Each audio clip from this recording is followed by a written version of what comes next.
کہ یہ جو ربیع الاول ہے جس پہ ہم خوشیاں منا رہے ہیں, مٹھائیاں بانٹ رہے ہیں, ہار پھول ہے, اور تو بہت کچھ ہونے لگا ہے, طواف شروع ہو گئے ہیں, کعبہ کی شبی بنائی جاتی ہے, اس کا طواف ہو رہا ہے, کیک کٹ رہے ہیں, یعنی بدعت میں جتنا آگے جائیں گے تو جاتے چلے جائیں گے نا آپ. تو اس لیے میں نہیں کہتا کہ جو ربیع الاول منا رہے ہیں وہ نبی سے محبت نہیں کرتے ہوں گے, ہم سے زیادہ محبت کرتے ہوں گے, لیکن اللہ اس محبت کے اسٹائل کو قبول کرے گا, انداز کو قبول کرے گا جو اللہ اور اس کے رسول صلی اللہ علیہ وسلم کے بتائے ہوئے طریقے کے مطابق ہوگا. مفتی طارق مسعود کے بیانات کے لیے مفتی صاحب کے آفیشیل چینل مفتی طارق مسعود سپیچز کو سبسکرائب کریں. میں کچھ باتیں ربیع الاول سے متعلق کرنی تھیں آپ لوگوں کے سامنے. ربیع الاول کی آج کیا تاریخ ہے؟ ربیع الاول بس آ ہی رہا ہے نا, 12 ربیع الاول. دیکھو چند دلائل میں ہمیشہ سے دیتا ہوں, ان کو ریپیٹ کر دیتا ہوں. نبی صلی اللہ علیہ وسلم نے فرمایا میری امت کے 73 فرقے ہوں گے, یہی فرمایا نا آپ نے, فرمایا کلہم فی النار, سب کے سب جہنم میں ہوں گے سوائے ایک کے. صحابہ نے پوچھا یا رسول اللہ وہ کون سا فرقہ ہوگا؟ آپ نے فرمایا ما انا علیہ و اصحابی, جس پر میں اور میرے صحابہ تھے. نبی نے یہ کیوں نہیں فرمایا کہ جو قرآن پر عمل کرتے تھے وہ جنتی ہوگا؟ یہ کیوں نہیں فرمایا کہ جو قرآن اور حدیث پر عمل کرتے ہیں وہ جنتی ہوں گے؟ یہاں قرآن کا تذکرہ نہیں ہے, بلکہ آپ نے فرمایا جس پر میں اور میرے صحابہ. وجہ اس کی یہ ہے کہ کیونکہ یہ 73 فرقے اسلام کی طرف منسوب ہوں گے نا, تو قرآن کو تو سب مانتے ہوں گے, کیونکہ اگر قرآن کا انکار کر دیں پھر تو اسلام رہا ہی نہیں نا, پھر تو اسلام کے فرقے تھوڑی ہوئے. تو ان میں ہر شخص سہارا قرآن سے لے رہا ہوگا, دلائل کہاں سے دے رہا ہوگا؟ قرآن سے. تو نبی کی حدیث کا مطلب یہ ہوا کہ ان کی قرآن کی آیتوں سے متاثر مت ہونا, بلکہ دیکھنا میرا کس پر عمل تھا, کیونکہ قرآن سب سے زیادہ سمجھنے والا میں اور قرآن پہ سب سے زیادہ عمل کرنے والا میں. تو قرآن کی آیت کی کوئی ایسی تشریح اگر کر رہے ہیں جس پر میرا عمل ہی نہیں ہے, اس کا مطلب وہ تشریح غلط ہو رہی ہے. جیسے ربیع الاول میں ایک دلیل دی جاتی ہے قل فبذالک قل بفضل اللہ وبرحمتہ فبذالک فلیفرحوا. اللہ سورہ یونس میں فرماتے ہیں ہم نے تمہیں قرآن کی نعمت دی تو تمہیں چاہیے کہ اس پہ خوش ہو جاؤ. اب لوگ کہتے ہیں اللہ تو کہہ رہے قرآن کی نعمت پہ خوش ہو جاؤ, تو نبی کی نعمت پہ تو اور زیادہ خوش ہونا چاہیے.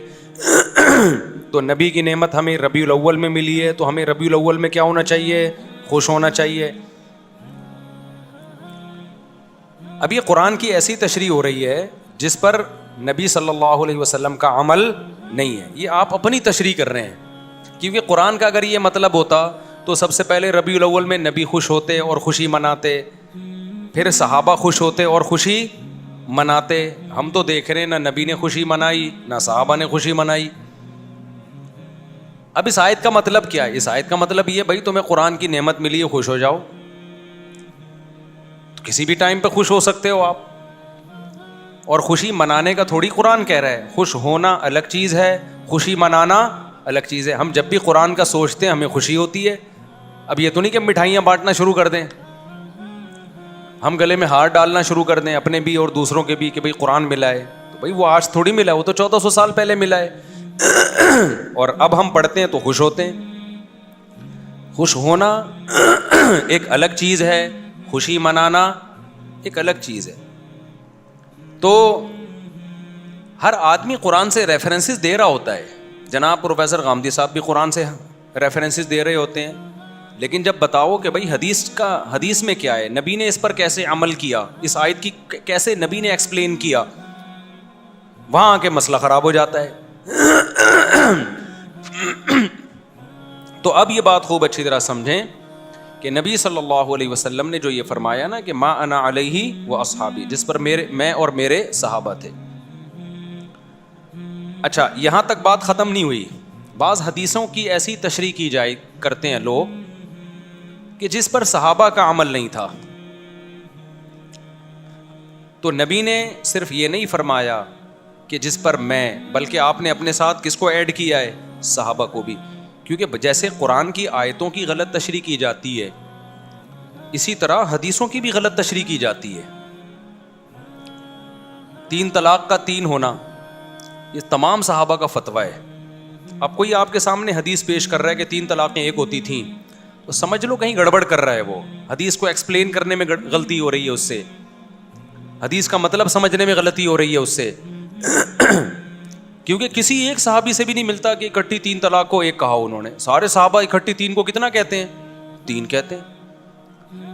ہمارے پیغمبر نے معیار بتا دیا. بھائی کوئی حدیث کو ایسے ایکسپلین کر رہا ہے کہ صحابہ کے اگینسٹ جا رہی ہے, نہیں ماننا اس کو. فرقے سارے یہیں سے بنتے ہیں. کوئی قرآن کا لیبل لگا کے فرقہ بنائے گا, کوئی حدیث کا لیبل لگا کے. اسی وجہ سے کیا کہا گیا ہے کہ جو جنتی فرقہ ہے نا وہ ہے اہل سنت والجماعت, جو سنت کو بھی مانتا ہے اور صحابہ کے اجماع کو بھی مانتا ہے, جماعت صحابہ کو بھی مانتا ہے. قرآن و سنت کی وہ تشریح نہیں کرتا جو صحابہ سے میچ نہیں کرتی. اس حدیث سے ہمیں پتہ چلتا ہے کہ بھئی جو اہل سنت والجماعت ہیں وہ جنتی فرقہ ہے. سمجھ میں آ رہی ہے بات کہ نہیں آ رہی؟ لیکن آج بڑا مسئلہ یہ ہے کہ جو آدمی کسی بھی غلط چیز کی طرف جائے گا وہ لیبل بہت اچھا لگا لے گا. مثال کے طور پر ہمارے ہاں بہت سے حضرات ایسے ہیں جو اسلاف کے اقوال کو نہیں مانتے. نام سلفی رکھ لیا انہوں نے. میں سارے سلفیوں کو برا نہیں کہہ رہا, لیکن بہت ایسے ملیں گے کہ اسلاف کے جب قول ان کے سامنے پڑھ پڑھ کے سنائے جائیں وہ نہیں مانتے اس کو, لیکن کہتے اپنے آپ کو کیا ہیں؟ سلفی کہہ رہے ہوتے ہیں. رنگی کو نارنگی کہیں, تند مال کو کھویا, چلتی کو گاڑی کہیں. جو چلتی بھی چیز ہے اس کو لوگ کیا کہتے ہیں؟ گاڑی. گاڑی کا مطلب تو گڑی بھی ہے. اور جو تند مال ہے اس کو کہتے ہیں جو اتنا بہترین مال کو کھویا, یعنی کوئی ہم نے دودھ بھی کھو دیا یہاں. اور نارنگی, حالانکہ وہ تو رنگی بھی چیز ہے نا, اتنا کلر پیارا ہوتا ہے, اس کو لوگ کیا کہتے ہیں؟ نارنگی, یعنی رنگی نہیں ہے اس میں. تو یہی حال آج کل فرقوں کے اچھے اچھے لیبل میں. اسلاف کی ایک نہیں ماننا, نام کیا رکھ لینا؟ سلفی. اہل سنت والجماعت یعنی حدیث اور صحابہ کو فالو نہیں کرنا, سنت اور جماعت صحابہ کی جماعت کو فالو نہیں کرنا, نام کیا رکھ لینا؟ ہم اہل سنت والجماعت ہیں. سمجھ میں آ رہی بات؟ ملتے جلتے ناموں سے لوگ دھوکہ کھا رہے ہیں. جماعت المسلمین نے کیا گڑبڑ کی؟ حدیث میں آتا ہے جو مسلمانوں کی جماعت سے الگ ہو کے نیا فرقہ بنائے گا وہ جہنم میں جائے گا. جب مسلمانوں کی جماعت سے الگ ہوا ایک فرقہ 1975 میں, اس الگ فرقے, وہ فرقہ جماعت المسلمین سے الگ ہوا ہے نا مسلمانوں کی جماعت سے, اس نے نام اپنا کیا رکھ لیا؟ جماعت المسلمین. تو یہ ملتے جلتے ناموں سے دھوکہ کھانے کی بالکل بھی ضرورت نہیں ہے. یہ لیبل ہیں مارکیٹ میں چل رہے ہیں. میں بار بار ایک مثال دیتا ہوں کہ ایک آدمی نے چینی کی بوری پہ چاول لکھا ہوا تھا. لوگوں نے پوچھا بھائی اس کے اندر چینی ہے, باہر چاول کیوں لکھا ہوا ہے؟ کہتا ہے مکھیوں کو دھوکہ دینے کے لیے. تو بتاؤ مکھی دھوکے میں آ جائے گی؟ مکھی تو دھوکے میں نہیں آتی, کیونکہ بوری کے اندر جو چینی کی خوشبو ہے وہ اس کو لائے گی. آپ لیبل سے دھوکے میں آتے ہو. جو اپنے آپ کو سلفی کہتے ہیں آپ سمجھتے ہو یہ اسلاف کے قول اقوال پر عمل کرتے ہیں. جو اپنے آپ کو اہل سنت والجماعت کہتا ہے آپ سمجھتے ہو یہ حقیقت میں اہل سنت والجماعت ہیں. جو اپنے آپ کو جماعت المسلمین کہتا ہے آپ سمجھتے ہو یہ سچی مچی کے جماعت المسلمین ہے. آپ اس خوشبو کو نہیں دیکھ رہے کہ عملی دنیا میں کون ہے جو حدیث اور صحابہ کو فالو کر رہا ہے, پریکٹیکل لائف میں کون ہے. اس پہ آپ غور و فکر کرنے کے لیے تیار ہی نہیں ہو. تو ناموں سے میں جانے کی بالکل بھی ضرورت نہیں ہے. کام کو دیکھو, کام کیا ہے؟ کام اہل سنت والجماعت والا ہونا چاہیے. اب یہیں سے ہم ربیع الاول کو دیکھتے ہیں. ربیع الاول کو کہ یہ جو ربیع الاول ہے جس پہ ہم خوشیاں منا رہے ہیں, مٹھائیاں بانٹ رہے ہیں, ہار پھول ہے, اور اب تو بہت کچھ ہونے لگا ہے. طواف شروع ہو گئے ہیں, ایک کعبہ کی شبیہ بنائی جاتی ہے, اس کا طواف ہو رہا ہے, کیک کٹ رہے ہیں. یعنی بدعت میں جتنا آگے جائیں گے تو جاتے چلے جائیں گے نا آپ. لیکن آپ پہلے اسٹیپ سے دیکھیں, مٹھائیاں تو بٹتی ہیں, حلوے تو پکتے ہی ہیں. یہ تو بہت کم درجے کا کوئی بدعت کو فالو کرے گا نا تو پہلا اسٹیپ ہے اس کا. لیکن ہمیں تو ایک لڈو بھی نہیں ملتا نبی کی سیرت میں. حلوہ تو آگے کی چیز ہے بھائی.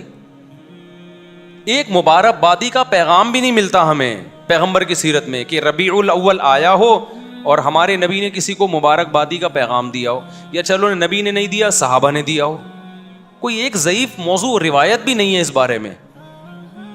سمجھ میں آ رہی ہے بات کہ نہیں آ رہی؟ تو اب اگر کوئی اسکالر قرآن و سنت کے دلائل کے انبار لگا دیں, اس کا مطلب بھائی وہ قرآن و سنت کی اپنی اخپل تشریح ہے. یہ پشتوں میں کہتے ہیں اخپل ہے.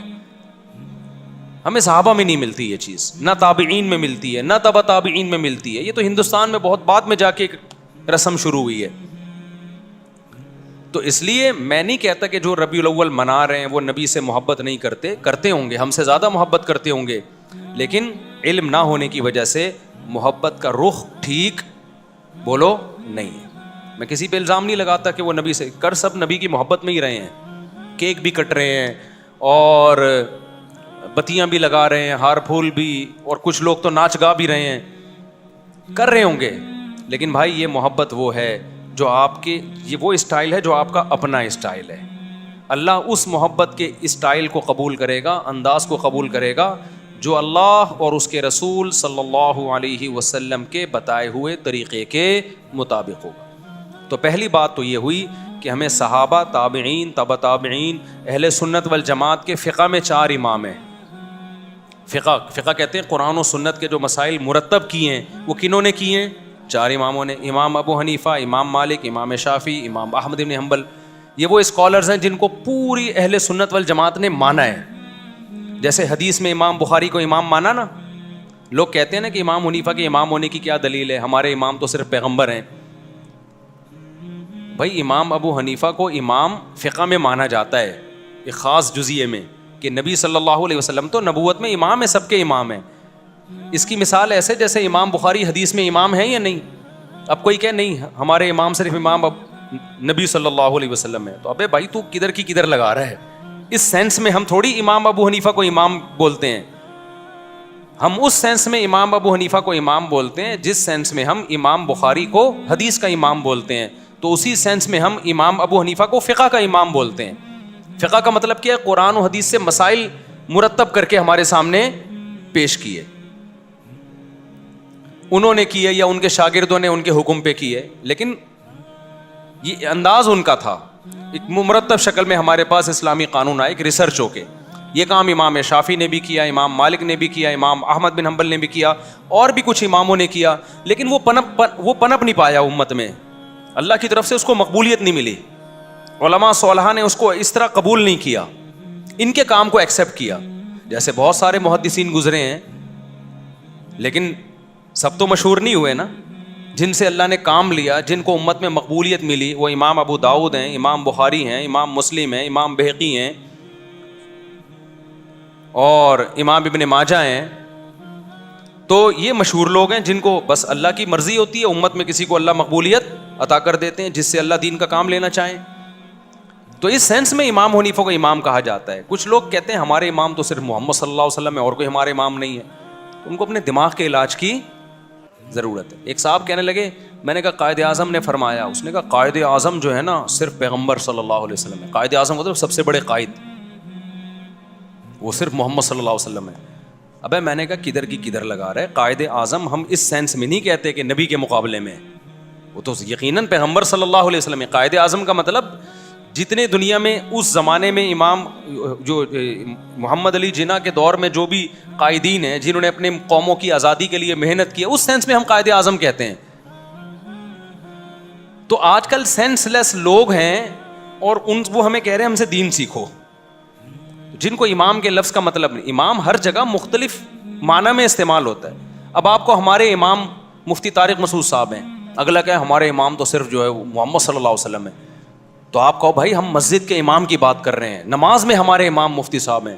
اگلا بولے نہیں, نماز میں بھی ہمارا امام محمد صلی اللہ علیہ وسلم ہے.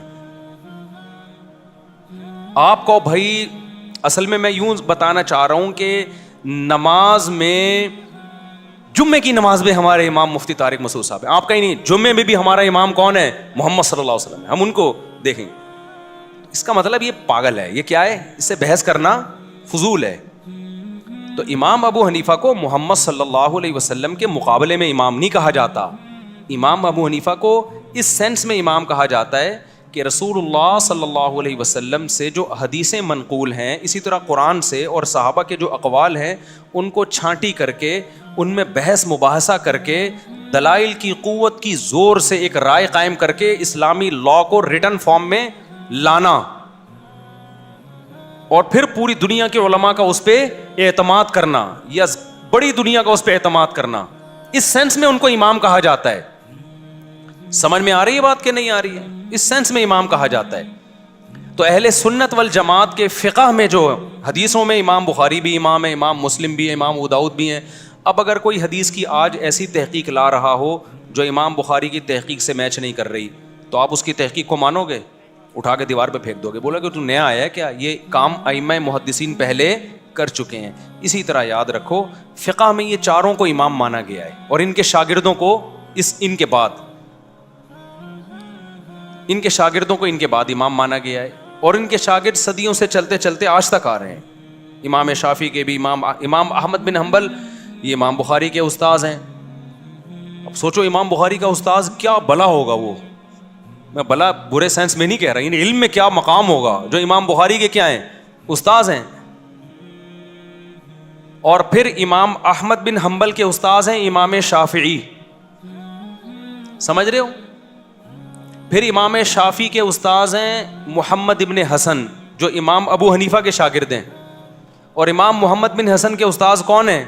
امام ابو حنیفہ. تو انہوں نے مرتب کیا ہے، ان کے شاگردوں نے کیا، لیکن انہی کے حکم پہ اور انہی کے اقوال کو ترتیب دے کے نا، کتاب الوضو، کتاب الزکوٰۃ، کتاب الصوم. اس سے پہلے یہ ترتیب ہمیں نہیں ملتی تھی، جیسے حدیثوں کی ترتیب نہیں ملتی تھی ہمیں، حدیثیں تو تھیں، ترتیب نہیں تھی. تو ایسے ہی فقہ کے مرتب ہونے سے پہلے فقہ تو تھا، مسائل تو تھے، مرتب بعد میں کیا گیا ہے. اب جب ایک چیز مرتب ہو جاتی ہے نا تو پھر آپ اس کے پابند ہو جاتے ہیں. پھر اس میں یہ کہنا کہ اس کی کیا دلیل ہے کہ میں ابو حنیفہ یا امام شافعی کے فقہ کو فالو کروں، نبی کے دور میں تو کچھ بھی نہیں تھا. تو میرے بھائی یہ بالکل ایسی فضول بات ہے جیسے کوئی کہ مجھے کیا ضرورت ہے امام بخاری کی کتاب کو فالو کروں، نبی کے دور میں تو یہ کتاب تھی نہیں. بھائی نبی کے دور میں یہ ساری حدیثیں تھیں، مرتب بعد میں کیا گیا، صحیح ضعیف کو چھانٹا بعد میں گیا ہے. جب کر لیا تو اب آپ اس کو فالو کرنا پڑے گا آپ کو اس کو. تو اسی طرح نبی کے دور میں، صحابہ کے دور میں مسائل تھے، مرتب نہیں تھے، چھانٹی نہیں تھے، ضعیف قول بھی تھا، صحیح قول بھی تھا. ان ائمہ نے مرتب کر کے قانون کو مرتب کر دیا. اب جب مرتب کر دیا، پوری امت اس پہ جمع ہو گئی. اب آپ اس سے ہٹو گے تو آپ ایک نیا فتنہ کھڑا کرو گے. اب آپ کو اس کا پابند ہونا ہے. میں سمجھا پا رہا ہوں اپنی بات؟ تو اس لیے اب جو دلیل دی جاتی ہے وہ ایسے کہ قرآن، حدیث، اجماع امت اور فقہ، وہ اسلامی فقہ جو آج سے پہلے اہل سنت والجماعت کے اماموں نے مرتب کر دیا ہے. اب اس میں دکھانا پڑے گا آپ کو.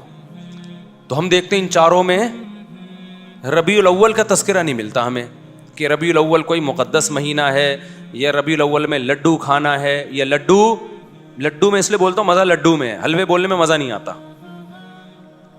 بھائی ہم ربیع الاول میں لڈو کھا نہیں رہے، بولنے تو دو نا، اتنی بھی سختی نہیں ہے اسلام میں. تو لڈو کا جو مزہ ہے نا، اصل میں یہ لڈو میں نے یہاں سے سیکھا. ہمارے بچپن میں ایک دوست تھے، وہ کہیں رشتہ لینے بھیجا نا انہوں نے، تو ان کا رشتہ ہو گیا. تو وہ ہمارے بڑوں، خاندان کے بڑوں میں سے آتے تھے. تو اب وہ جس دن جا رہے تھے نا منگنی کرنے، تو میرا کزن مجھے کہہ رہا تھا ان کے دل میں لڈو پھوٹ رہے ہیں. تو وہاں سے مجھے لڈو کا لفظ یاد ہو گیا. ان کے دل میں کیا پھوٹ رہے ہیں؟ وہ اپنی نا مسکراہٹ چھپا نہیں پا رہے تھے. تو میرے دوست نے مجھے بولا ان کے دل میں لڈو پھوٹ رہے ہیں. لیکن شادی کے بعد پھر جو ایسے ان کے دل میں کریلے پھوٹے ہیں نا، وہ اللہ ہی جانے. تو خیر، تو ہم دیکھتے ہیں نہ امام ابو حنیفہ سے اس بارے میں کچھ منقول ہے، نہ امام شافعی سے، نہ امام مالک سے، نہ امام احمد ابن حنبل سے. یہ چاروں فقہ کے امام ہیں جن کو پوری دنیا میں فالو کیا گیا ہے. آپ انڈونیشیا میں جاؤ گے سارے شافعی ملیں گے، ملیشیا میں جاؤ گے سارے شافعی ملیں گے آپ کو، ایران میں جاؤ گے جو اہل سنت والجماعت میں سارے حنفی ملیں گے آپ کو، ازبکستان، آذربائیجان جو روس سے آزاد ریاستیں ہیں ان میں سارے حنفی ملیں گے آپ کو. پورا افغانستان حنفی ہے، پورا پشاور حنفی، پورا لاہور، سوائے چند فیصد لوگوں کے جو حنفی نہیں ہیں، وہ بھی اب حنفی نہیں ہوئے. ان کے باپ دادوں میں جاؤ گے وہ بھی سارے کیا تھے؟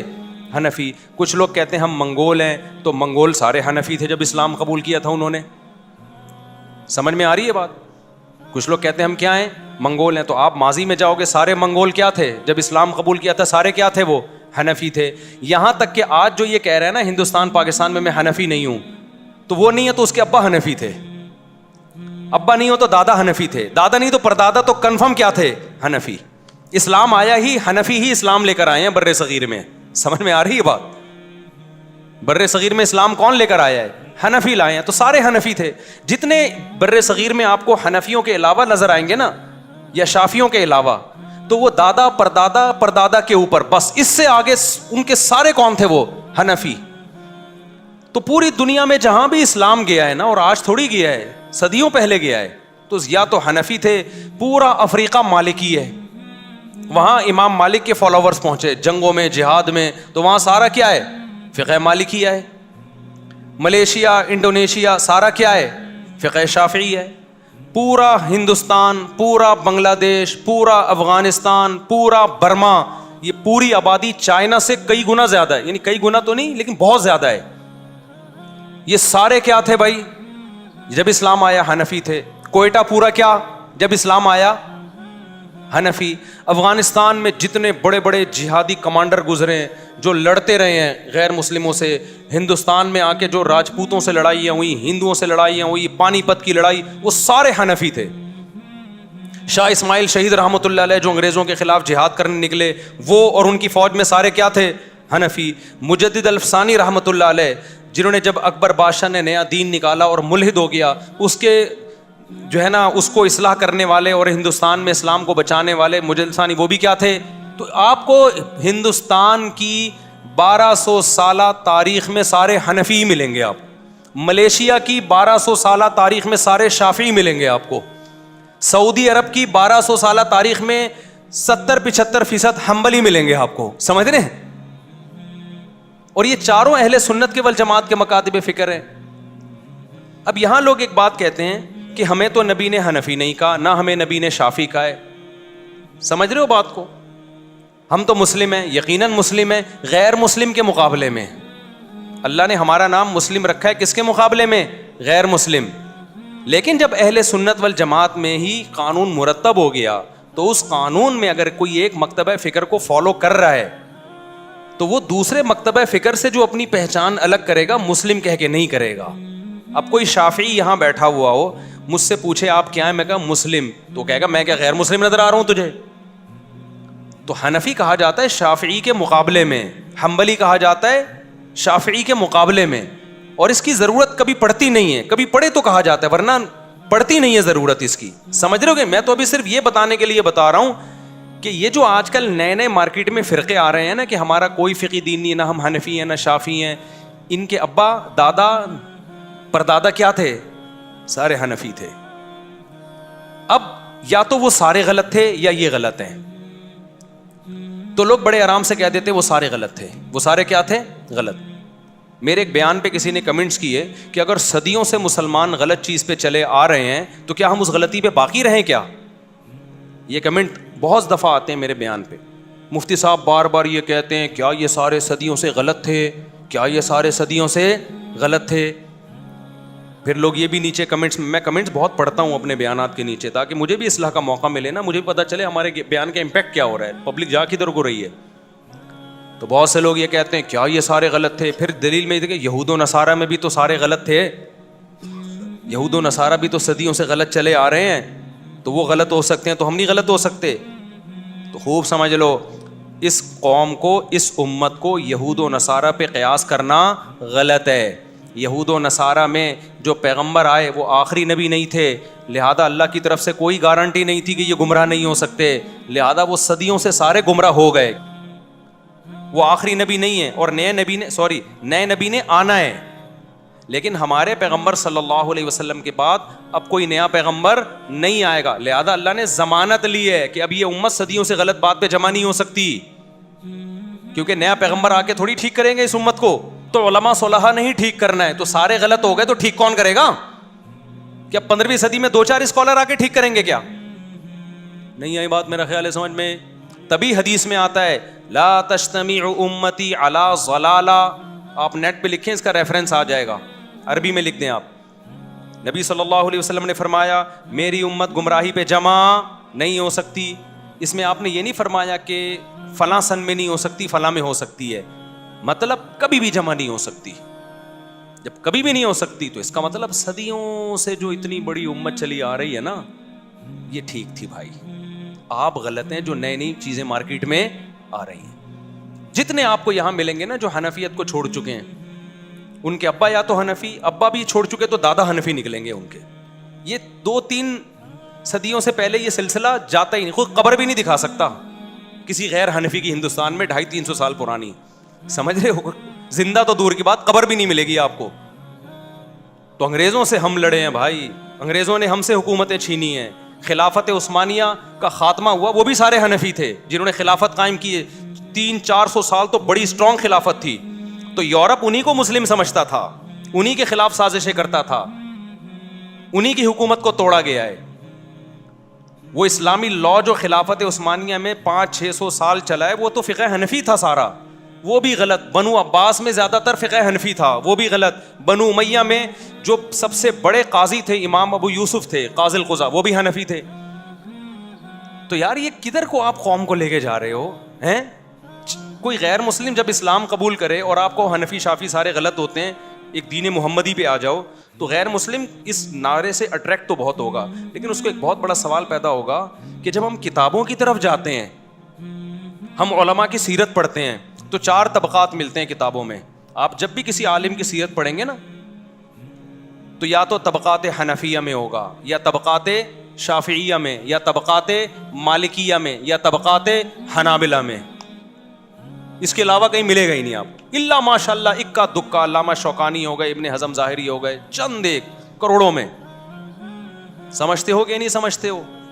تو یہ جو لیبل اچھے اچھے لگا کے آپ کو لوگ کہہ رہے ہیں نا ہم فرقوں کے خلاف ہیں, وہ فرقوں کے خلاف نہیں ہیں, وہ ایک نیا فرقہ مارکیٹ میں لانچ کر رہے ہیں. میں بار بار یہ بات کہتا ہوں, سمجھتے ہو؟ اچھا, بات سے بات چل پڑی ہے. ابھی میں تو ربیع الاول پہ بات کر رہا تھا.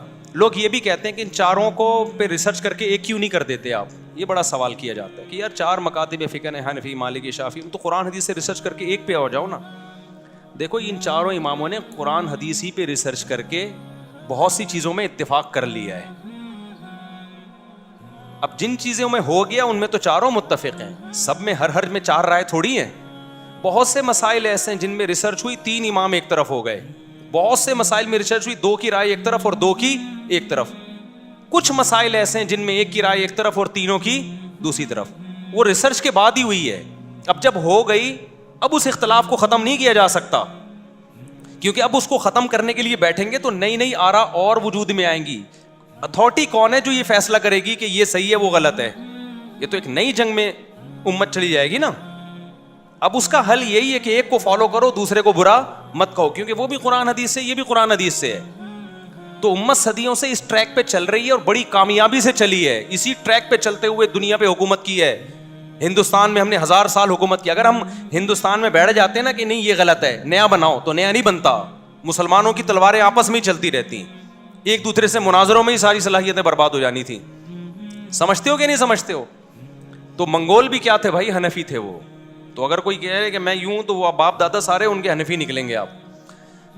تو اچھا, اور اگر پھر بھی میں کہتا ہوں کوئی نہیں مانتا ان چاروں مکاتب فکر کو, وہ کہتا ہے یہ غلط ہے چاروں, ہم صرف مسلم ہیں, یقیناً ہم صرف مسلم ہیں, لیکن جہاں ضرورت ہوگی, جہاں فقہا کا اختلاف ہوگا, تو پھر تو مینشن کرنا پڑے گا نا میں کس کی رائے کو فالو کرتا ہوں. لیکن اگر آپ نہیں مانتے, آپ کہتے ہو چاروں غلط ہیں, میں قرآن و حدیث پہ لوگوں کو لاؤں گا. آپ کے خیال میں یہ تورات و انجیل پہ لے کر آئے ہیں, ہم قرآن و حدیث پہ لاتے ہیں, تو پھر میں آپ سے کہتا ہوں پھر آپ بھی ایک فقہ مرتب کر دو. کتاب الوضو, کتاب الزکوٰۃ, کتاب الصوم ایک لکھو جس پہ آپ کے مسلک کے سارے علماء کے دستخط ہوں. لیکن ایسا پاسبل نہیں ہے, کیونکہ ایک رائے ہوگی, دوسرے کی دوسری رائے ہوگی, تیسرے کی, اور اتنا اختلاف ہوگا جو چاروں اماموں میں بھی نہیں ہے.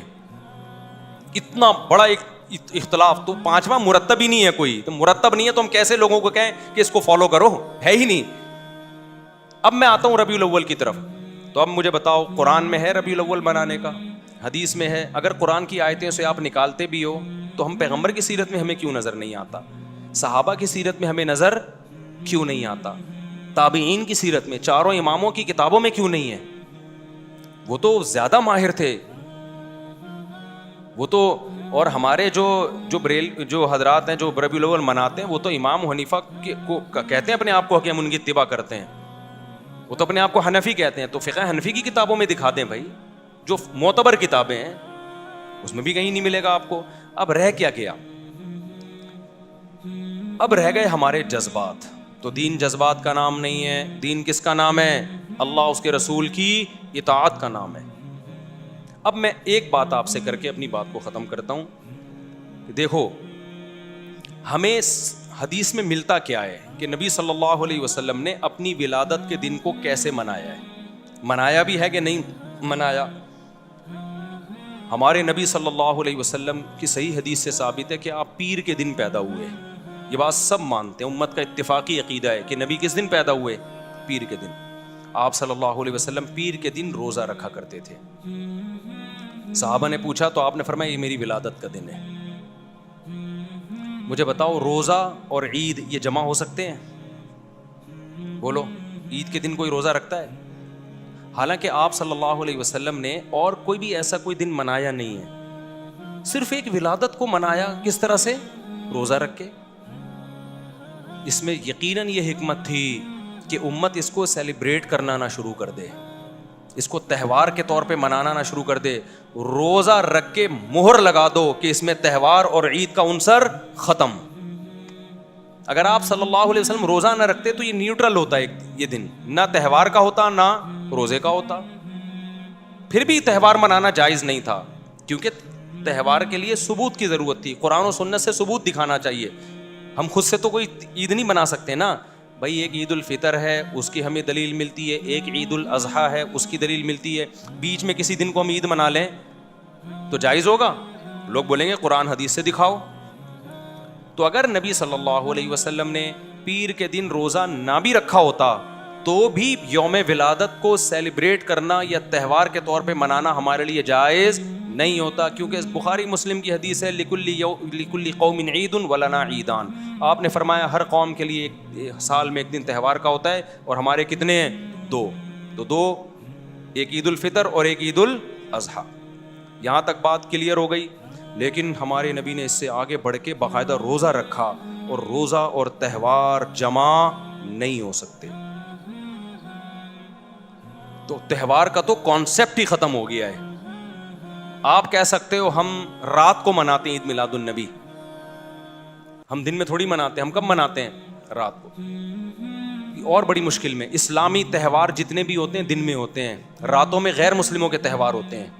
عیسائیوں کی کرسمس صبح 8 بجے ہوتی ہے, رات کو 12 بجے ہوتی ہے. رات کو عیسائیوں کو دیکھا ہوگا سج دھج کے بتیاں وتیاں لگا کے جو بھی وہ کرتے ہیں. ہمارے تہوار دن کی روشنی میں, جبکہ دن میں نبی نے روزہ رکھ لیا. اب ایسا نہ ہو آپ 12 بجے کو روزہ رکھنا شروع کر دو. پیر کا روزہ ہے, 12 کا تو روزہ بھی نہیں ہے. یہ تو میں سمجھانے کے لیے, کیونکہ روزے کے لیے بھی ثبوت چاہیے. ویسے تو سال میں کسی بھی دن روزہ رکھو آپ, اسپیشل اس دن کو زیادہ فضیلت سمجھ کے روزہ رکھنا یہ جائز نہیں ہے. تو نبی نے اپنے یوم ولادت میں روزہ رکھا. پہلی بات, تہوار رات کو نہیں ہوتے. اسلامی تہوار کب ہوتے ہیں؟ دن میں ہوتے ہیں. کیوں؟ اسلام نے دن کی روشنی میں, کیونکہ رات کے نا جب خوشی مناتا ہے تو برائیوں کی طرف ذہن جاتا ہے انسان کا, شراب کباب کی طرف جاتا ہے. تبھی دیکھو کرسمس میں کتنی شرابیں پی جاتی ہیں, کتنا کچھ ہوتا ہے الٹا پلٹا. اسلام نے کانسیپٹ رات سونے کے لیے, عبادت کے لیے, دن کیا ہے؟ خوشی کے لیے. صبح صبح ہم عید کی نماز کیسے نہا دھو کے آتے ہیں, اس بہانے بہت سے پوستی صبح اڑ جاتے ہیں اس بہانے. کتنا نورانی وقت ہوتا ہے. جمعہ بھی ایک چھوٹی عید ہے, حدیث میں اس کو بھی مجازن عید کہا گیا ہے.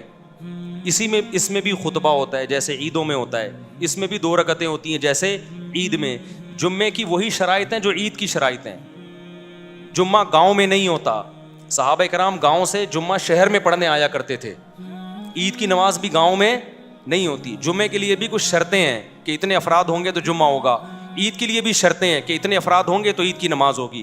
2 آدمی عید کی نماز نہیں پڑھ سکتے, 2 آدمی جمعے کی نماز بھی نہیں پڑھ سکتے. عید میں بھی خطبہ ہے, جمعے میں بھی کیا ہے؟ خطبہ. عید کے دن روزہ رکھنا بھی حرام, اور اسپیشلی جمعے کو خاص کر کے روزہ رکھنے کو بھی نبی نے ناپسند کیا ہے. تو ساری باتیں جمعے میں عید والی پائی جاتی ہیں کہ نہیں پائی جاتی؟ اب آپ ذرا دلائل کو سمجھیں. اس سے پتہ چلتا ہے جمعے میں بھی عید کا کانسیپٹ ہے. اب آپ دیکھو, سب سے پہلے جو آسمانی مذہب ابھی جو باقی ہیں ان میں یہودی مذہب تھا. ان کے لیے ہفتے کا دن مقدس, ہفتے کے دن وہ جمع ہو کے عبادت کرتے. اس کے بعد کون سی قوم آئی؟ عیسائیوں کی، ان کے لیے کون سا دن مقدس تھا؟ اتوار کا. اس کے بعد مسلمان آئے تو کون سا ہونا چاہیے تھا؟ پیر کا. کیا خیال ہے بھائی؟ تو وہ تو نبی کا یوم ولادت بھی تھا. تو وہ تو دو وجہ سے، ایک تو یہ کہ ہم عیسائیوں کے بعد آئے تو اتوار کے بعد پیر بنتا ہے، اور دوسرا ہمارے نبی کا یوم ولادت بھی ہے تو نور علی نور. اب تو ہمارے لیے پیر کا دن اور مقدس ہونا چاہیے تھا، اور تہوار منانا چاہیے، نہا دھو کے کپڑے پہن کے. جمعہ جو ہے پیر کو ہونا چاہیے تھا، لیکن اسلام نے کیا کر دیا اس کو؟ ریورس. نا نا نا نا نا، اتوار کے بعد پیر تو آتا ہے، اور تم آئے بھی عیسائیوں کے بعد ہو، لیکن میں ریورس کر کے جمعے کی طرف لے جاؤں گا، تاکہ کسی کے ذہن میں یہ تصور نہ بیٹھ جائے کہ نبی کا چونکہ یوم ولادت ہے اس لیے اس کو سیلیبریٹ کرنے کے لیے ہمیں یہ دن مقدس بنا کے ہمیں دیا گیا ہے، تاکہ ہم اس میں نہائیں دھوئیں، صاف ستھرے کپڑے پہن کے مسجدوں میں آئیں. تو آپ مجھے بتاؤ، ہفتے میں 7 دن ہیں، ان میں ایک دن یوم ولادت ہے، تو آپ نہاتے اس دن ہو، خوشبوئیں اس دن لگاتے ہو، یا جمعے کو لگاتے ہو؟ کبھی دیکھا نبی صلی اللہ علیہ وسلم نے پیر کے دن خوشبوئیں لگائی ہوں، نہائے ہوں؟ ویسے تو آپ ڈیلی خوشبو لگاتے تھے، لیکن اسپیشلی جو آپ کے لیے جوڑا تھا وہ جمعے کے دن کے لیے تھا. جو اچھا جوڑا پہنتے تھے آپ، اسپیشلی جو خوشبوئیں لگاتے تھے وہ کس دن؟ جمعے کے دن. اسپیشلی جو آپ نے نہانے کا حکم دیا کس دن؟ جمعے کے دن. اسپیشلی جو اچھے سے اچھا کپڑا پہننے کا حکم دیا کس دن؟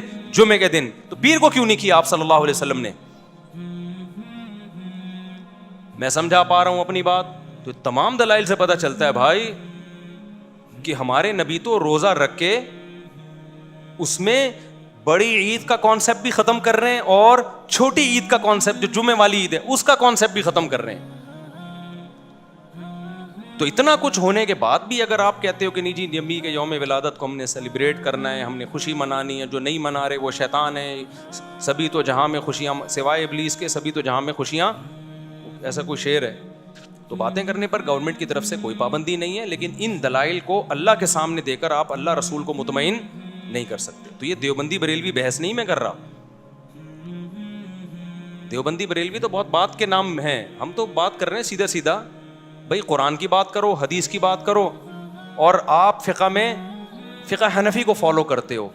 آپ کہتے ہو قرآن حدیث کی تشریح میں جب اختلاف ہوگا تو ہم کس کو فالو کریں گے؟ فقہ حنفی کو فالو کریں گے. یہی مطلب ہوتا ہے فقہ حنفی کو فالو کرنے کا. یہ مطلب نہیں ہوتا کہ قرآن حدیث کے خلاف ہم فقہ حنفی کو فالو کر رہے ہیں، یا نبی کے خلاف. نبی کے خلاف کوئی شخص فقہ حنفی کو فالو کرے تو وہ کافر ہے، کیونکہ نبی کی بات پر ابو حنیفہ کی بات کو ترجیح دے رہا ہے وہ. لیکن ہوتا ایسے نہیں ہے، ہوتا یہ کہ نبی کے بات کے کئی مطلب نکل رہے ہیں، تو اس میں کس کی رائے کو ترجیح دی جا رہی ہے؟ ابو حنیفہ کی رائے کو. اپنی رائے کے بجائے یا آج کل کے اسکالرس کے بجائے فقہ حنفی کو ترجیح دی جا رہی ہے، یا فقہ شافعی کو ترجیح دی جا رہی ہے. تو آپ تو کچھ بھی نہیں ہے آپ کے پاس. تو اس کا مطلب یہ ہوا کہ بھائی پھر یہ خواہشات ہیں یا وہ جذبات ہیں جس پہ اللہ اس کے رسول صلی اللہ علیہ وسلم کی طرف سے مہر نہیں لگی ہے. تو پھر بدعت اسی کو تو کہتے ہیں، اٹ از کالڈ بدعت. اور کسے کہتے ہیں بدعت؟ تو اچھا ایک آخری بات میں کر کے، اگر یہ واقعی تہوار ہے نا 12 ربیع الاول یا یوم ولادت، اب تو 12 ربیع الاول نبی کا تاریخ ولادت ہے ہی بھی نہیں، لیکن ایک فرض کر لیں کہ چلو ہے. اگر یہ ہے تو اس میں 2 چیزیں ہیں. دنیا میں جتنی بھی قومیں ہیں نا، جتنے بھی مذہب ہیں، ان کا اپنے تہواروں میں کوئی اختلاف نہیں ہوتا. وہ سب سیلیبریٹ کرتے ہیں تہوار کو. تہوار کی یہ ڈیفینیشن ہے. جیسے ہندوؤں کا ابھی کوئی دن آیا ہوا تھا نا 1-2 دن پہلے، تو سارے ہندو، یہاں تک کہ جو سیکولر لبرل ہندو ہیں وہ بھی منا رہے، بلکہ بہت سے مسلمانوں بھی منانا شروع کر دیا ان کے ساتھ. عیسائیوں کا تہوار 25 دسمبر کو آتا ہے. اٹلی کیا، جرمنی کیا، پیرس کیا، امریکہ کیا، پاکستان کیا، سعودی عرب کیا، کہیں دنیا میں کوئی عیسائی ہوگا وہ کرسمس منائے گا. کوئی زیادہ منائے گا، کوئی تھوڑا منائے گا، مخالفت کوئی نہیں کرے گا. تہوار تواتر سے چلا آتا ہے سب. جیسے اسی طرح مسلمانوں کے تہوار ہیں عید الفطر، عید الاضحیٰ. دن میں اختلاف ہوگا کہ آج منانی ہے کہ کل منانی ہے، وہ تو تاریخ میں اختلاف کی وجہ سے نا. لیکن ایسا ہوتا ہے کہ سعودی عرب میں عید منائی جا رہی ہے، جاپان میں نہیں منائی جا رہی. بھائی جاپان کے مسلمان بھی منا رہے ہیں، سعودیہ کے بھی، کراچی کے بھی، پنجاب کے بھی. جو لبرل مسلمان ہیں وہ بھی منا رہے ہوتے ہیں، کچھ نہ کچھ وہ بھی مبارکباد دے دیتے ہیں. جنہوں نے پورے رمضان روزہ نہیں رکھا، تراویح نہیں پڑھی، کچھ بھی نہیں کیا، وہ بھی کہتے ہیں بھائی عید مبارک. کہتے ہیں کہ نہیں کہتے؟ اگر یہ 12 ربیع الاول ہمارا تہوار ہے، عید کا دن ہے، تو اس میں اتنا بڑا اختلاف کیوں ہے؟ پھر اتنا بڑا اختلاف ہے، پورے ملک میں یہ شارٹ ہے. پورے سعودی عرب میں ایک جھنڈا بھی نظر نہیں آئے گا آپ کو. آپ کہہ دو وہ وہابی ہیں, وہ فلانے ہیں, وہ ڈمکانے ہیں. میں بھی اس بحث میں نہیں پڑھ رہا کہ کون وہابی ہے کون غیر وہابی ہے. میں تو کہہ رہا ہوں تہوار چاہے وہابی ہوں, وہابڑے ہوں یا غیر وہابڑے ہوں, وہابی کی سپرلیٹو ڈگری وہابڑا. بعض لوگ ہمیں یوں کہتے ہیں یہ وہابی نہیں, یہ تو وہابڑے ہیں, بہت بڑے وہابی ہیں ہم لوگ کے بارے میں بعض لوگ کہتے ہیں. تو وہابڑے ہوں یا غیر وہابڑے ہوں, بات یہ ہے کہ اگر وہ تہوار ہے تو پھر تو جو بھی اسلام کی طرف منسوب ہوگا سب منائیں گے نا. پورے سعودی عرب میں پتہ ہی نہیں ہوتا کسی کو. پھر میں ملیشیا میں تھا 12 ربیع الاول, چند سال پہلے میں ملیشیا میں تھا, 12 ربیع الاول آیا پتہ ہی نہیں چلا, وہاں پہ گزر گیا تو لوگوں میں بات ہوئی. ہو سکتا ہے کسی محلے میں منایا جا رہا ہو, لیکن باقی پورے ملیشیا میں ہمیں کہیں نظر نہیں آیا.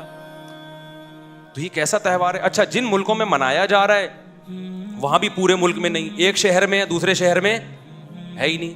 پھر جس شہر میں ہے ایک علاقے میں دوسرے علاقے میں نہیں. کراچی میں 12 ربیع الاول منائی جاتی ہے, کھارا در میں منا رہے ہو, ڈیفینس میں نہیں ہے, ناظم آباد میں نہیں ہے.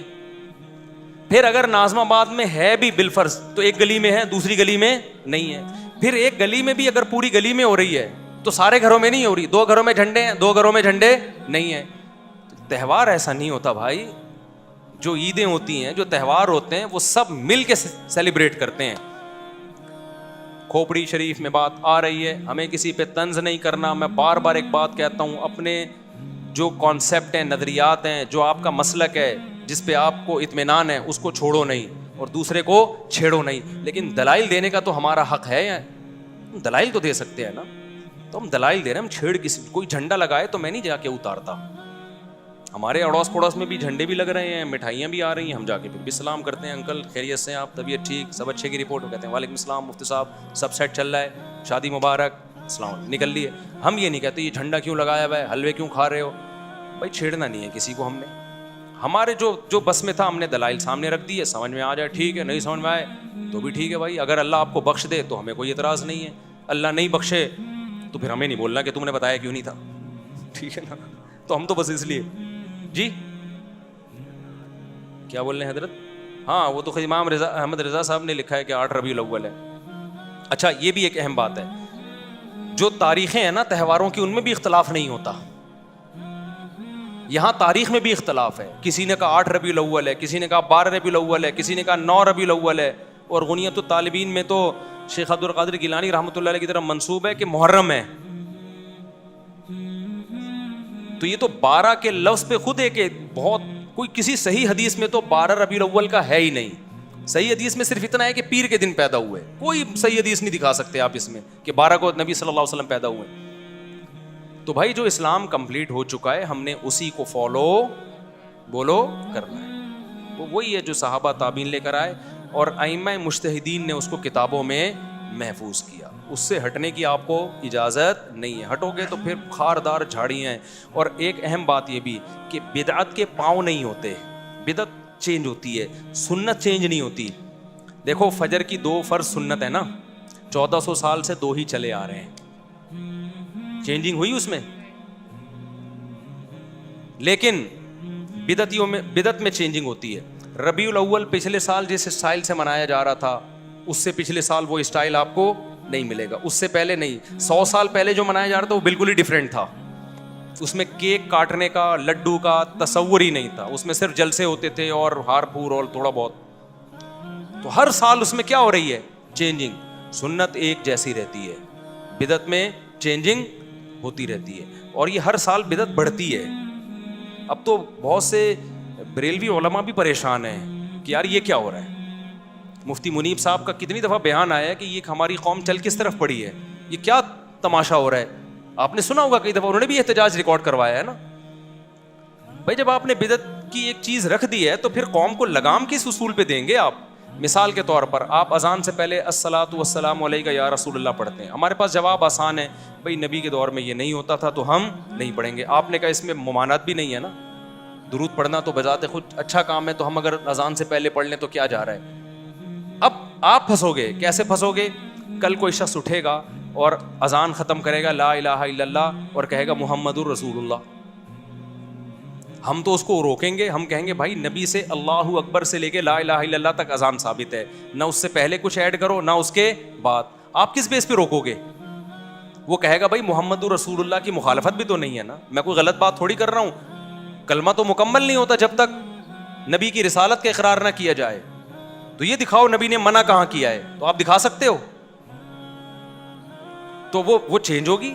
کل کوئی آئے گا وہ محمد رسول اللہ بھی کہے گا, پرسوں کوئی آئے گا تو وہ کہے گا اذان سے پہلے بھی اذان سے بعد بھی صلاۃ والسلام, ترسوں کوئی آئے گا. اب آپ دیکھو ہمارے ہاں مسجدوں میں کتنے آرام سے امام اور مقتدی سکون سے چلے جاتے ہیں. اینڈ ٹائم پہ امام مصلی پہ آتا ہے, نماز جیسے کہ سنت ہے. کتنی حدیثوں میں ہے کہ نبی صلی اللہ علیہ وسلم جب مصلی پہ آتے جماعت کھڑی ہوتی اس وقت, ہے کہ نہیں ہے, اور جب فرض نماز ختم کرتے تو امام اور مقتدی کا رشتہ ختم ہو جاتا. یہ حدیثوں میں ہے, سب آزاد ہوتے. ہمارے یہاں کتنا آسان ہے, میں آیا مصلی پہ نماز پڑھائی, اس کے بعد میں آزاد ہوں, وہیں سنتیں پڑھوں, بہتر ہے گھر جا کے پڑھوں, ختم کہانی. لیکن اگر آپ قرآن و سنت کو فالو نہیں کرتے, خود بھی پھنستے ہو, دوسرے بھی پھنستے ہیں. اب بہت سی مسجدوں میں ہم نے دیکھا ہے امام صاحب آئیں گے, پہلے سے بیٹھے ہوئے ہوں گے, تنخواہ اتنی مل رہی ہے جتنی ہمیں مل رہی ہے. ذمہ داری کیا ہو رہی ہے امام کی, ڈبل. وہاں کے امام غصہ کرتے کہ یار یہ دیوبندی مولویوں کے بڑے مزے ہیں یار, آئے پتلی گلی سے نکل لیے, تنخواہ اتنی مل رہی ہے جتنی کس کو مل رہی ہے, ہم کو. اب وہ آئیں گے بیٹھیں گے, پہلے اقامت ہوگی, حی علی الصلاۃ پہ کھڑے ہوں گے سب, پھر امام کو اجتماعی دعا کرانی ہے لمبی جہری. وہ آپ نے ایک امام کو ٹینشن میں ڈال دیا, مقتدی بھی نہیں اٹھ کے جا رہے, وہ ایک ٹینشن میں آ گئے. آپ کہہ سکتے ہو دعا سے کوئی ٹینشن میں نہیں آتا, یقیناً نہیں آتا جب اپنی مرضی سے مانگ رہا ہو. جب گن پوائنٹ پہ مانگ رہا ہو تو بھی ٹینشن ہی ٹینشن ہے, ٹینشن ہی ٹینشن ہے.